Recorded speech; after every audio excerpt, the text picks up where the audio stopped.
Ernst Miller ഹെമിംഗ്വേയുടെ Santiago എന്ന കഥാപാത്രം നമ്മുടെ മുമ്പിൽ അവതരിപ്പിച്ച ഒരുപാട് ജീവിത യാഥാർത്ഥ്യങ്ങളുണ്ട്. ആ ജീവിത യാഥാർത്ഥ്യങ്ങളെക്കുറിച്ച് ചില ചിന്തകൾ കൂടി പങ്കുവെക്കണം എന്നെനിക്ക് തോന്നി. ഈ സാന്റിയാഗോ മാർട്ടിന് കിട്ടിയ വലിയ മീനിൻ്റെ ആ ഒരു വലിപ്പത്തെക്കുറിച്ചും ആ മീൻ അദ്ദേഹത്തിന് നൽകാൻ പോകുന്ന വലിയ ആ ഒരു നല്ല നാളെയെക്കുറിച്ചും അല്ലെങ്കിൽ ഒരു സമൃദ്ധിയെക്കുറിച്ചും അല്ലെങ്കിൽ ആ വലിയ മീൻ ആസ്വദിക്കുന്നവരുടെ മനോഭാവത്തെക്കുറിച്ചുമൊക്കെ ഒരു വേള അദ്ദേഹം ചിന്തിക്കുന്നുണ്ട്.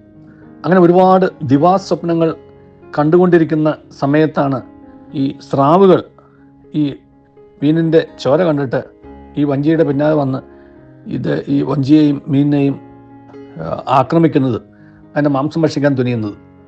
അവയോടെല്ലാം അദ്ദേഹത്തിൻ്റെ കയ്യിലിരുന്ന ആയുധം വെച്ചിട്ട് തന്നെ അദ്ദേഹം പടവെട്ടുന്നുണ്ട്. അദ്ദേഹം അങ്ങനെ പടവെട്ടി ചിലതിനെല്ലാം അദ്ദേഹത്തിന് വധിക്കാനും സാധിച്ചു. എന്നിരുന്നാൽ പോലും ഒരു വേള കഴിഞ്ഞപ്പോൾ അദ്ദേഹത്തിൻ്റെ ഇന്ധനവും തീർന്നു. അദ്ദേഹം ക്ഷീണിതനായി.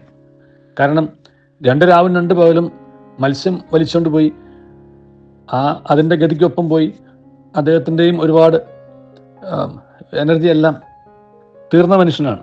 അത് കഴിഞ്ഞിട്ട് ഇനി പായ്വഞ്ചി നേരെയാക്കി കരയിലേക്ക് പോകാം എന്നൊക്കെ വിചാരിച്ചിരുന്ന സ്വപ്നം കണ്ടുകൊണ്ടിരുന്ന സമയത്താണ് പുതിയ ഒരു യുദ്ധമുഖം തുറക്കപ്പെട്ടത്. അതായത് താൻ പിടിച്ച ആ വലിയ മത്സ്യത്തെ ആക്രമിക്കാൻ വരുന്ന, അതിൻ്റെ മാംസം ഭക്ഷിക്കാൻ വരുന്ന വമ്പൻ സ്രാവുകളെ കൊണ്ട് പുതിയ കാഴ്ച.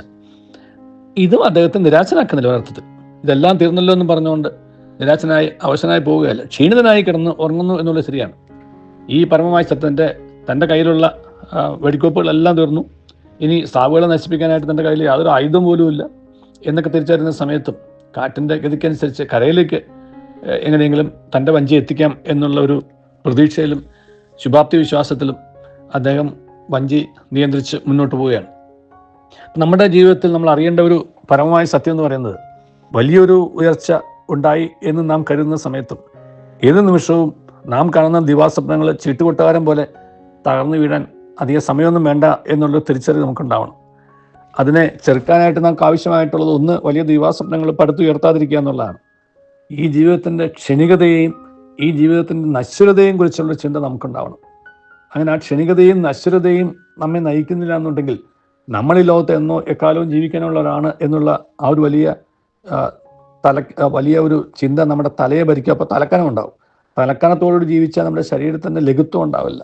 നമ്മുടെ ജീവിതത്തിൻ്റെ ഒരു ലാളിത്യവും അല്ലെങ്കിൽ ലഘുത്വം തരുന്നത് നമ്മളാരും ഈ ലോകത്ത് എന്നേക്കുമായി ജീവിക്കാനുള്ളവരല്ല എന്നും, ഈ ലോകത്തുള്ള നമ്മുടെ ജീവിതം വളരെ ചുരുങ്ങിയ ഒരു കാലഘട്ടം മാത്രമുള്ളൂ എന്നും, ആ ചുരുങ്ങിയ കാലഘട്ടത്തിൻ്റെ അന്ത്യം എന്ന് വേണമെങ്കിലും വരാമെന്നും എപ്പോൾ വേണമെങ്കിലും വരാമെന്നും, നമ്മുടെ സ്വപ്നങ്ങളോ പ്രതീക്ഷകളോ നമ്മുടെ പദ്ധതികളോ ഒന്നും നാം വിചാരിക്കുന്ന പോലെ നടക്കണമെന്നില്ല എന്നും, അവയ്ക്കെല്ലാം എപ്പോൾ വേണമെങ്കിലും മാറ്റം വരാമെന്നും, അങ്ങനെ എപ്പോൾ മാറ്റം വന്നാലും നമുക്ക് അത് ഏൽപ്പിക്കാൻ കഴിയുന്ന ആഘാതം, നമുക്ക് അതിൻ്റെ ആഘാതത്തിൽ തളർന്നു പോകാനുള്ളവരല്ല എന്നും, നമ്മുടെ ജീവിതത്തിന് അതിനപ്പുറമുള്ള ഒരു തീരമുണ്ട് എന്നുള്ള ഒരു ചിന്തയുമൊക്കെ ഈ സാന്റിയാഗോ നമുക്ക് തരണം. സാന്റിയാഗോ എന്ന കഥാപാത്രത്തെ ഈ കാലഘട്ടത്തോട് ബന്ധപ്പെടുത്തി ചിന്തിക്കുമ്പോൾ എൻ്റെ മനസ്സിൽ വന്ന ചിന്തകൾ അതാണ്. അതുകൊണ്ട് നമ്മുടെ തീരത്തേക്കുള്ള നമ്മുടെ യാത്രയിൽ താൽക്കാലികമായിട്ടുള്ള ചില അനുഭവങ്ങൾ മാത്രമാണ് ഈ നമുക്ക് കിട്ടുന്ന ഈ വലിയ സമൃദ്ധിയോ അല്ലെങ്കിൽ അപ്രകാരമുള്ള നമ്മൾ വിചാരിക്കുന്ന നമ്മുടെ നേട്ടങ്ങളോ ലാഭങ്ങളോ നമ്മുടെ സ്ഥാനങ്ങളോ അതെല്ലാം കടന്നുപോയിട്ടും അവയെല്ലാം കടന്നു പോകുന്നത് മാത്രമല്ല, അവയെല്ലാം ഒരുപക്ഷെ നമ്മൾ പ്രതീക്ഷിക്കുന്ന വിജയങ്ങളും തരണമെന്നില്ല. അവയ്ക്ക് ഒരുപാട് തിരിച്ചടികളുണ്ടാവും. ഈ തിരിച്ചടികൾ ഉണ്ടാവുമ്പോഴും ആ തിരിച്ചടിയിൽ തകർന്നു പോകാനുള്ളവനല്ല താനെന്നും, താൻ തീരമണയേണ്ടവനാണ് എന്നുള്ള ചിന്തയോടുകൂടി യാത്ര മുന്നോട്ട് കൊണ്ടുപോകാനായിട്ട് ഈ സാന്റിയാഗോ കഥാപാത്രത്തിൻ്റെ ഈ ചിന്തകൾ നമ്മെ സഹായിക്കട്ടെ. നല്ലൊരു ദിവസം എല്ലാവർക്കും നേരുന്നു. ദൈവം നമ്മെ അനുഗ്രഹിക്കട്ടെ.